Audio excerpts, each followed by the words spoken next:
Hello everyone, this is Uday. Welcome to Uday learning hub. Previous వీడియోలో మనం గిరిజన సమాజ నిర్ణయాధికారం ఎలా ఉండేదో తెలుసుకున్నాం. ఈ వీడియోలో మనం సామ్రాజ్యాలు మరియు గణతంత్రాల ఆర్భాటం, emergence of kingdoms and republics. So వీరు ఏ విధంగా రాజ్యాలను ఏర్పాటు చేయగలిగారు, అలాగే వీరు ఏ విధంగా ప్రజలను పరిపాలించేవారో ఈ వీడియోలో మనం తెలుసుకుందాం. Janapada to Mahajanapada, the Ganges valley. North Indian plain area, Delhi, Allahabad, Varanasi, Lucknow, Kanpur and Patna is called the Gangetic Valley, as the Ganga and Yamuna rivers flow between the Himalayan mountains and the hills of Deccan Plateau. So ఉత్తర భారతదేశ విశాల మైదానాన్ని మనం గంగా సింధు మైదానంగా పిలవడం జరిగింది. అలాగే హిమాలయాలు మరియు Deccan plateau ఈ ద్వీపకల్పాల మధ్యలో గంగా యమున ఈ రెండు నదులు అనేది ప్రవహిస్తూ ఉంటాయి. As this plain receives very high rainfall, it is very fertile. These rivers bring silt from the Himalayas and flow throughout the year. హిమాలయాల నుంచి ఈ నదులు అనేది ఒండ్రుని తీసుకురావడం వల్ల అక్కడ చుట్టుపక్కల ఉన్న పరిసర ప్రాంతాల్లో భూములు చాలా సారవంతంగాను, అలాగే ఈ భూములు అనేటివి ఎక్కువ వర్షపాతాన్ని పొందడం జరుగుతూ ఉంది. Initially, the people of different tribes settled down to practice agriculture in convenient parts of the valley. These tribes were called Jana in Sanskrit, and the place where they settled was called Janapada. మొదట్లో చాలా తెగల ప్రజలు అక్కడ చుట్టుపక్కల ఉన్న భూములకి వ్యవసాయం నిమిత్తం రావడం జరిగింది. సో అక్కడే ఆ వ్యవసాయం చేసుకుంటూ స్థిరపడడం జరిగింది. వారినే జన అని సంస్కృతంలో పిలువబడడం జరిగింది. ఎక్కడైతే వారు సెటిల్ అయ్యారో ఆ ప్రాంతాన్ని జానపదగా పిలవడం జరిగింది. People began settle down along these rivers in large number some 2700 years ago. Large villages and towns developed in these parts, and these were inhabited by many people. Large groups of such villages and towns are called Mahajanapadas or Big Janapadas. 2700 సంవత్సరాల క్రితం అక్కడికి ప్రజలు వ్యవసాయ నిమిత్తం రావడం జరిగింది. అలాగే అవి కొన్ని గ్రామాలుగా ఏర్పడడం జరిగింది. ఆ కొన్ని గ్రామాలు పట్టణాలుగా మారడం జరిగింది. వాటిని మనం మహాజానపదాస్ అని కానీ లేకపోతే పెద్ద జానపదాస్ అని కానీ పిలువబడడం జరిగింది. From archaeological excavations and by books composed during that period, we get to know about this. So వారు ప్రజలు అక్కడ నివసించేవారు అనేది మనం ఎలా తెలుసుకున్నామంటే మన పురాతన త్రవ్వకాల ద్వారా కానీ ఆ పీరియడ్ లో రాసినటువంటి బుక్స్ ను చదివి కానీ మనం తెలుసుకోవడం జరిగింది. ఆ కాలంలో బుద్ధులు, జైనులు, అలాగే బ్రాహ్మణులు కూడా ఎక్కువగా పుస్తకాలు రాసేవారు. ఇవి మతపరమైనటువంటి పుస్తకాలు అయినప్పటికీ కూడా ఆ కాలంలో రాశారు కాబట్టి అక్కడ పరిపాలించిన విధానాన్ని, అక్కడ రాజులను, అక్కడి గ్రామాల గురించి మనం ఈ పుస్తకాలు చదివి తెలుసుకోవచ్చు. Some important archaeological sites of the time of Mahajanapadas: Delhi, Atranjikhera, Kausambi, Allahabad దగ్గర ఉన్నది, అండ్ పాట్నా, అయోధ్య, రాజ్గిర్ ఎక్సెట్రా. ఈ పురాతన త్రవ్వకాలలో మహాజనపదాస్లో ముఖ్యమైనటువంటి ప్రాంతాలు ఏమనగా ఢిల్లీ, అత్రంజికెర, కౌసాంబి, అలహాబాద్ దగ్గర ఉన్నది, అలాగే Patna, Ayodhya and Rajgir. Some important books written during this period: Upanishad, Dharmasutras, Digha Nikaya, Majjhima Nikaya and Herodotus History and Strabo.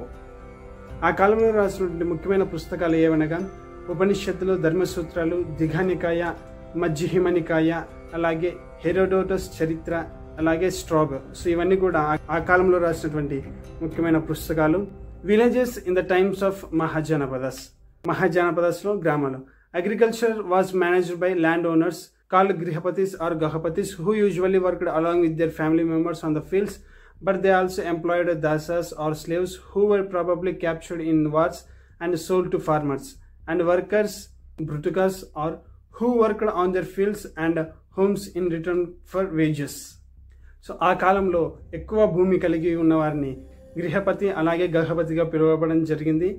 దాసులను అలాగే బానిసలను వారి వ్యవసాయ పనుల నిమిత్తం ఉంచుకోవడం జరిగింది. ఈ దాసాలు, స్లేవ్స్, అలాగే బానిసలు ఎవరంటే యుద్ధాల్లో రాజ్యాలు ఓడిపోయి ఉంటారు కదా, సో ఆ ప్రజలను ఈ గృహపతిస్కి అమ్మడం జరుగుతూ ఉండేది. సో వారిని వారి వ్యవసాయ పనుల నిమిత్తం ఈ గృహపతిస్ అనేవారు ఉంచుకునేవారు.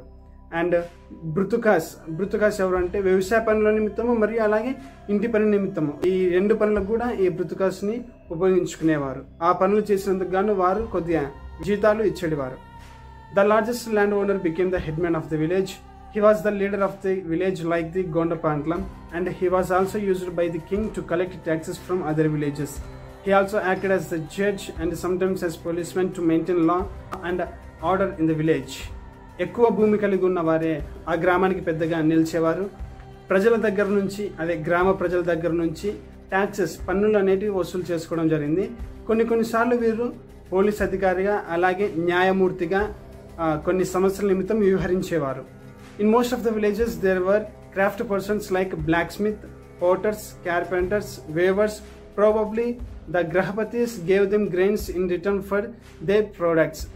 సో చాలా గ్రామాల్లో వృత్తిపరమైనటువంటి బ్లాక్ స్మిత్ అంటే కమ్మర్లు కానీ, అంటే వ్యవసాయ నిమిత్తం కొడవళ్ళు కానీ, గొడ్డళ్ళు కానీ, అలాగే ఇటువంటి వ్యవసాయ పనుల నిమిత్తం కోసం చేసేవారు. అలాగే పోటర్స్, వ్యవసాయ ఉత్పత్తి అయినటువంటి గింజలను దాచుకోవడానికి కొన్ని పాత్రలు తయారు చేయడానికి ఈ పోటర్స్ ఉండేవారు. అలాగే కార్పెంటర్స్, వ్యవసాయ నిమిత్తము దున్నడానికి లేకపోతే మరికొన్ని పనుల నిమిత్తం ఈ కార్పెంటర్స్ని, అలాగే వీవర్స్, బట్టలు అల్లేవారిని, వీరందరినీ కూడా ఈ గ్రహపతిస్ అనేవారు వివిధ పనుల నిమిత్తం ఉపయోగించుకునేవారు. వారిని పనులకే ఉపయోగించుకున్నందుకే దానికి ప్రతిఫలంగా వ్యవసాయంలో నుంచి ఉత్పత్తి వచ్చిన కొన్ని ధాన్యాలను వారికి ఇచ్చేవారు. Cities of mahajanapadas. These cities were mainly inhabited by poor people who worked hard for others to earn their living. Some of them were slaves and servants, while most of them were craft persons who made goods for sale. They made beautiful and fine pots, wove fine cloths, and made gold, silver vessels, tools of bronze, copper, iron, wooden carts, and furniture. ఈ మహాజనపదాస్లో ఎక్కువగా కష్టపడి పనిచేసే శ్రామికులు ఎక్కువగా ఉండేవారు. వీరితో పాటుగా బానిస సేవకులు, అలాగే వృత్తిపరమైన పనులు చేసుకుంటూ వారి వస్తువులను అమ్ముకునేవారు కూడా ఉండేవారు. వీరు ఎక్కువగా చాలా అందమైనటువంటి పోట్స్ని తయారు చేసేవారు, అలాగే అందమైనటువంటి బట్టలు కూడా తయారు చేసేవారు. అలాగే బంగారు, గోల్డ్, అలాగే ఇత్తడి, రాగితో చేసినటువంటి పాత్రలు, ఇనుము, అలాగే wooden cards, tables and furniture కూడా ఇవి వృత్తిపరమైనటువంటి ప్రజలు చేసేవారు.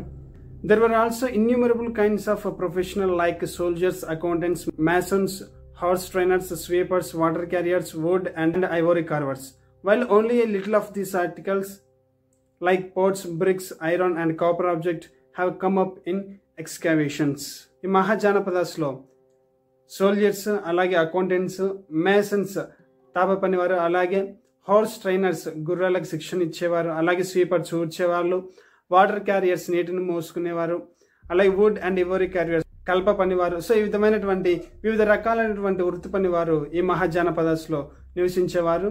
బ్రిక్స్, ఐరన్, కాపర్ ఆబ్జెక్టివ్స్, అలా ఇటుకలు, ఇనుము, అలాగే రాగి వస్తువులు మాత్రమే ఈ త్రవ్వకాలలో బయటపడడం జరిగింది. అలాగే వీరితో పాటుగా ఈ వృత్తిపరమైనటువంటి పనులు ఎవరైతే చేస్తారో వారి దగ్గర ఆ వస్తువులు కొని ఆ గృహపతులకి ఎక్కువ రేటుకు అమ్మే వ్యాపారస్తులు కూడా ఉండేవారు. అలాగే ఇతర ప్రాంతాల్లో తయారైనటువంటి వస్తువులను కొనుక్కొని వేరే ప్రాంతంలోకి వెళ్ళి ఎక్కువ రేటుకి అమ్మే వ్యాపారస్తులు కూడా ఉండేవారు. సో వారు ఆ విధంగా ఎక్కువ రేటుకి అమ్మి చాలా లాభాలు సంపాదించి విలాసవంతమైనటువంటి జీవితాన్ని గడిపేవారు.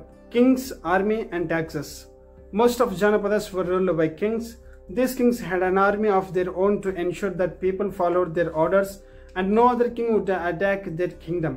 They lived in capital cities and tried to build a strong fortress of wood, stone, brick and mud. చాలా వరకు ఈ మహాజనపదాస్ అనేటివి రాజులచే పరిపాలించబడేటివి. రాజు ఆజ్ఞను ప్రజలు పాటించడానికి, అలాగే ఇతర రాజ్యాలు ఈ రాజ్యం పైన దండెత్తకుండా ఉండడానికి సైనికులను నియమించుకునేవారు. వీరు రాజధాని ప్రాంతాలలో నివసిస్తూ ఉండేవారు. అలాగే వీరు కలపతో, రాళ్లతో, ఇటుకలతో, అలాగే మట్టితో బలమైన కోటలు కట్టేవారు. Many kings wanted to be more powerful and wealthy. They could do this in two ways: by increasing the taxes on their people, and secondly by conquering neighboring kingdoms. The Grahapatis had to divide their crop into 6 equal parts and give one part to the king. This was called Bhaga. During this period, the use of coins had just begun. So చాలా మంది రాజులు చాలా శక్తివంతంగాను అలాగే సంపన్నులుగాను ఉండాలని కోరుకునేవారు. ఇందుకు గాను వారు తమ ప్రజలపై ఎక్కువగా పన్నులను మోపేవారు. అలాగే గృహపతుల మీద కూడా వారు పండించిన పంటను 6 భాగాలుగా విభజించి ఒక భాగాన్ని ఆ రాజుకి ఇచ్చేవారు. ఈ గృహపతులే కాక ప్రజలు, వ్యాపారస్తులు ఏదైతే వ్యాపారం చేసుకున్నారో వాటి మీద పన్నులు కానీ, లేకపోతే పశు సంపద ఎవరికైతే ఉందో ఆ పశు సంపదలో నుండి కొన్ని జంతువులను వారికి పండుగ ఇవ్వడం కానీ లేకపోతే ఆ జంతువులు ఉత్పత్తి చేసినటువంటి కొంత భాగాన్ని కానీ ఆ పన్ను రూపంలో ఈ రాజులకు చెల్లించేవారు. వీరే కాక అడవిలో వేటాడడానికి ఎవరైతే వెళ్ళేవారో సో వారు వేటాడిన దాంట్లో కూడా కొంత భాగాన్ని వీరు పన్ను రూపంలో రాజుకు చెల్లించేవారు. అలాగే వీరు ఇతర రాజ్యాలను కూడా ఏలడానికి వారిపైకి దండెత్తేవారు. ఈ కాలంలోనే నాణ్యాలను ఉపయోగించడం అనేది మొదలుపెట్టడం జరిగింది. The kings were also constantly waging wars against each other so that they could bring more territories under their rule. These wars were probably fought by paid armies, but these armies also harmed ordinary people by destroying crops and burning villages or looting them. Often people of defeated kingdoms were enslaved and sold off to Grahapatis and traders and officials. So వీరు ఎక్కువ ప్రాంతాలను సంపాదించుకోవడానికి ఈ రాజులు ఒక రాజ్యం నుండి ఒక రాజ్యం మీదకి దండెత్తేవారు. ఇందుకు గాను వీరు సైనికులను తీసుకెళ్లేవారు. వీరు వేరే సైనికుల మీదకే కాక సాధారణ వ్యక్తులకు కూడా హాని చేసేవారు. అలాగే వారు పండించిన పంటను కూడా నాశనం చేసేవారు. అలాగే విలేజెస్ గ్రామాలను కూడా దహనం చేసేవారు. అలాగే ఓడిన రాజ్యాలని వారి ప్రజలను గృహపతిస్కి అమ్మేవారు. ఇదివరకు చెప్పాను కదా, ఆ గృహపతిస్ దాసాస్గా లేకపోతే భృతికాస్గా వారిని ఉపయోగించుకునేవాళ్ళు. Magadha a powerful kingdom. Magadha ఒక శక్తివంతమైన రాజ్యం. It spreads on both sides of Ganga river. The river made the land very fertile and grihapatis could irrigate their lands easily. The rivers were also used for transporting goods and armies. So ఈ మగధ రాజ్యం అనేది గంగా నదికి ఇరువైపులా వ్యాప్తి చెందింది. ఈ మగధ రాజ్యంలో ఉన్న భూములు చాలా సారవంతమైనవి. అలాగే ఈ నదులను సరుకులను రవాణా చేయడానికి అలాగే సైనికులను తీసుకెళ్లడానికి కూడా ఈ నదిని ఉపయోగించుకునేవారు. Parts of Magadha were forested. Elephants were captured from there and trained for fighting the armies. Wood from the forest was used for building fortresses and palaces and chariots. ఈ మగధ ప్రాంతంలో చాలా వరకు అడవులే ఎక్కువగా ఉండేవి. ఏనుగులను పట్టుకుని వాటికి శిక్షణ ఇచ్చేవారు. అండ్ అలాగే ఆ అడవులలో దొరికిన కడపను వారు కోటలను అలాగే రాజభవనాలను రథాలను నిర్మించడానికి ఉపయోగించేవారు. In southern parts of Magadha there were iron ore deposits which could be used for making weapons etcetera. ఈ మగధ దక్షిణ భాగంలో ఐరన్ ఓర్ డిపాజిట్ను కలిగి ఉండేది. సో దాన్ని వారు ఆయుధాన్ని తయారు చేయడానికి ఉపయోగించుకునేవారు. Bimbisara and his son Ajatashatru were early kings who build the power of Magadha. Bimbisara అలాగే అతని కుమారుడు అజంత శత్రువు ఈ మగధ రాజ్యాన్ని చాలా శక్తివంతమైన రాజ్యంగా నిర్మించడం జరిగింది. Mahapadmananda was another powerful ruler of Magadha. During the time of Mahapadmananda the kingdom extended from north west part of India to Odisha. Mahapadmananda అనే రాజు కూడా ఈ మగధని పరిపాలించాడు. ఇతను north west part of India నుండి అంటే వాయువ్యం నుండి ఒడిస్సా వరకు రాజ్యాన్ని విస్తరించాడు. వజ్జి ఏ ఘన.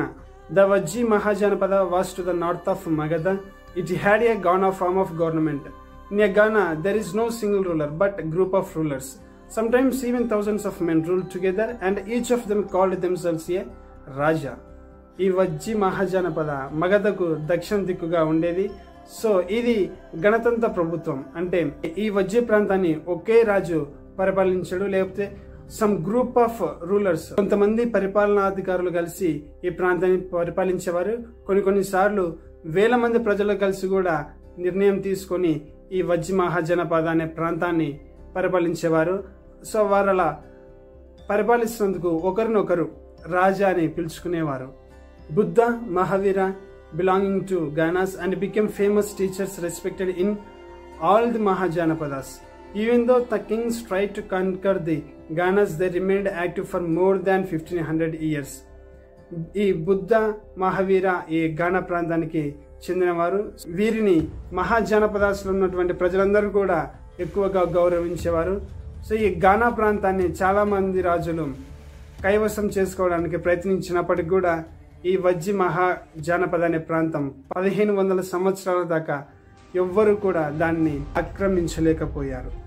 సో ఫ్రెండ్స్, ఈ వీడియో కనుక మీకు అర్థమైనట్లయితే దయచేసి మీ స్నేహితులకి, మీ బంధువులకి, అలాగే ఎవరైతే చదువుకుంటున్నారో వారందరికీ కూడా షేర్ చేయండి. ఖచ్చితంగా షేర్ చేయండి. అలాగే చెప్పండి వారికి మన ఛానల్ని సబ్స్క్రైబ్ చేయమని. అండ్ మీరు కూడా మీ వాట్సాప్లో కానీ, ఫేస్బుక్లో కానీ, ఇన్స్టాగ్రామ్ ఏవైతే సోషల్ మీడియా అకౌంట్స్ ఉన్నాయో వాటన్నిటిలో కూడా ఈ వీడియోస్ షేర్ చేస్తూ ఉండండి. Thanks for watching.